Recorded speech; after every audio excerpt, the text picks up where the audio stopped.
Patepang deui sareng abdi Andi Malarangang dalam acara bincang-bincang tentang politik dan negara. Hari ini saya sengaja ingin berbahasa Sunda.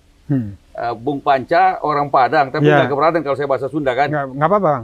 Silakan. Kita menghargai bahasa daerah masing-masing. Ayeuna abdi bade bahasa Sunda. Nyarios bahasa Sunda.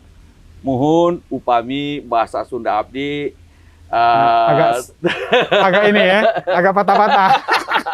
Kena dipikirkan heula, nembe dicarioskeun. Sababna ayeuna aya tiang anggota DPR RI partena nembe kuasa teu kenging urang mah bahasa Sunda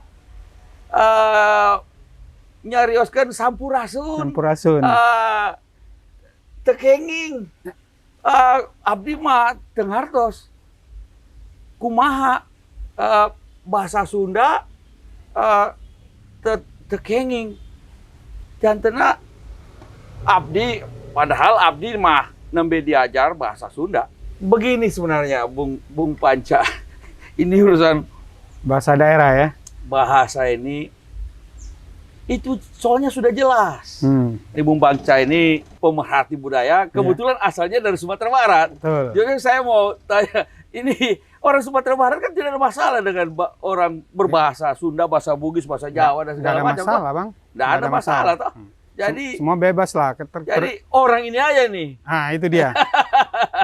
Orang ini mempermasalahkan bahasa Sunda. Nggak usah kita sebut namanya. Iya. Sudahlah. Nah, tapi Bung Panca itu jelas bahwa di dalam Undang-Undang Dasar 45 pasal 32 ayat 2. Ayat 2. Negara menghormati dan memelihara bahasa daerah sebagai kekayaan budaya nasional. Nah, memelihara di situ memelihara kan? Memelihara. Nah, begini loh sebenarnya.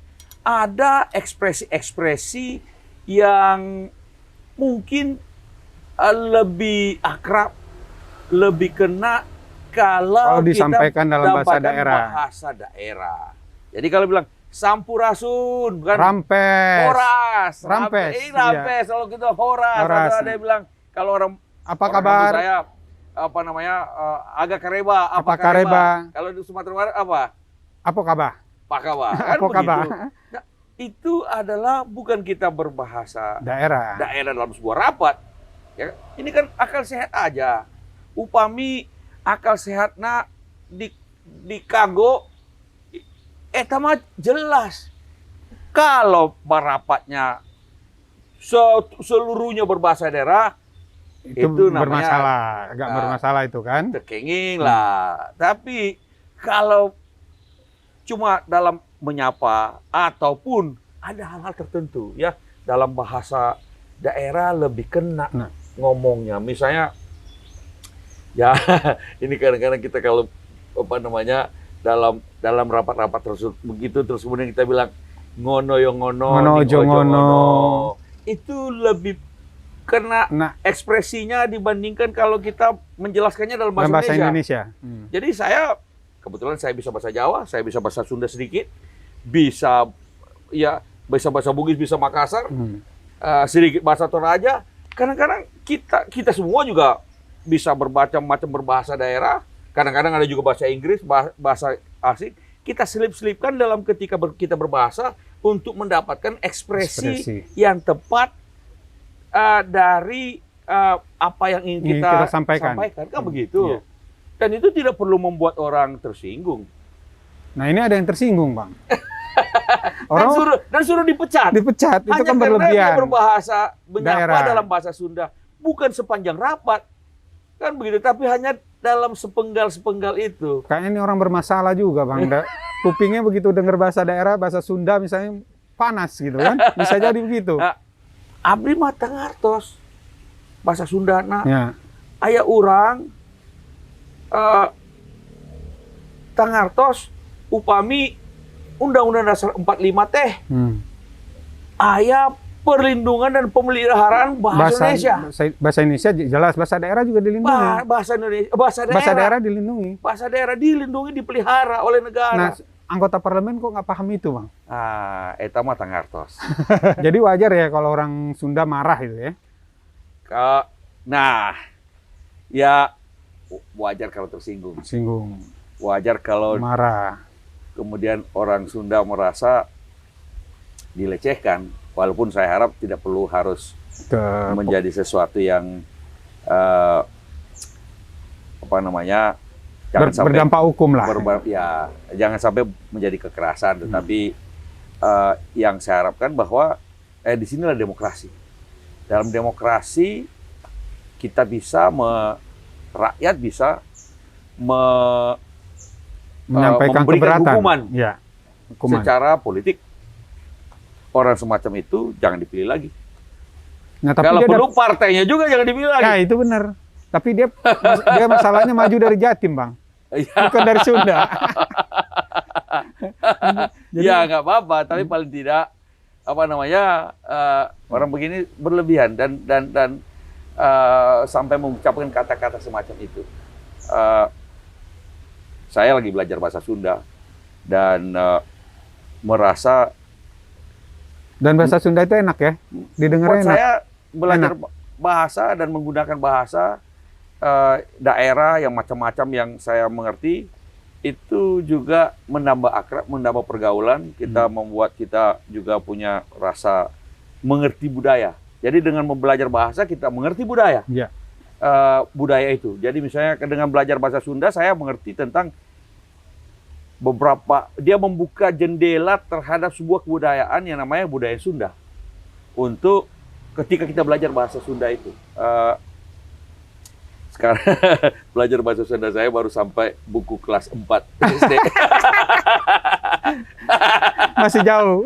Masih patah-patah. Jadi, jadi negara, Bung Panca, itu memelihara dan melindungi bahasa daerah. Ya, karena itu justru heran kalau ada anggota dewan sebagai pejabat negara alergi terhadap bahasa daerah. Alergi dan menyuruh orang dipecat. Iya, dipecat. Itu berlebihan, saya pikir, Bang. Hanya karena dia berbahasa daerah yang ngomongnya kalau tidak salah cuma bilang sampurasun. Sampurasun. Ya, emang setiap pertemuan kalau kita di daerah Sunda, daerah Pasundan semua, kalau ketemu memang salamnya sampurasun. Di Jakarta pun ada orang Batak ketemu sama saya, dia bilang horas. Saya bilang apa kareba? Dan kita senang-senang aja. Itu suatu hal yang keakraban. Dan ya saya rasa tentu saja wajar kalau tokoh-tokoh Sunda, masyarakat Sunda kemudian menjadi marah, tersinggung, makin marah. Tetapi tentu saja kita harap ini marahnya bersifat kultural dan bersifat kalau perlu secara politik karena dia anggota politik ya. Dan marah secara politik kan bahaya, tidak pakai kekerasan. Ya, tapi kekerasan. Justru dalam pemilu. Iya, itu dia. Marahnya ditunjukkan ekspresinya dalam pemilu. Itu benar-benar, Bang. Jadi ketika nanti dia marah mereka itu ditunjukkan dalam pemilu berikutnya, itu berkurang suaranya. Ya begitu. Orang macam begini harus ada hukumannya. Ya itulah, apalagi kalau tidak disanksi partainya misalnya, berarti partainya juga membiarkan. Jadi kira-kira begitulah. Nah, bagi kita sih ini sebuah pelajaran yang mengingatkan kita tentang pentingnya bahasa daerah. Justru kejadian ini orang Indonesia itu yang bagi saya orang Indonesia modern, Bung Panca, harus mengerti bahasa nasional kita, bahasa Indonesia, paham betul, mampu berkomunikasi dengan baik, menulis bahkan. Tapi juga harus bisa bahasa internasional supaya kita juga terbuka bisa masuk dalam wawasannya, pergaulan internasional. Nah, yang terakhir juga dan last but not least, nah ini bahasa Inggris di tengah-tengah nih, harus bisa berbahasa daerah. Kalau bisa aksaranya juga bisa melafalkannya juga dengan baik. Minimal satu bahasa daerah. Sehingga kita tidak minimal bahasa daerah. Satu bahasa daerah asalnya. Nah, iya. Dan dengan demikian kita tidak tercerabut dari akar budaya kita. Kita ini di Indonesia, di dunia ini menjadi bagian dari sebuah global community. Kita harus punya nasionalisme, kita harus punya akar budaya. Walaupun kita juga menjadi bagian dari pergaulan internasional.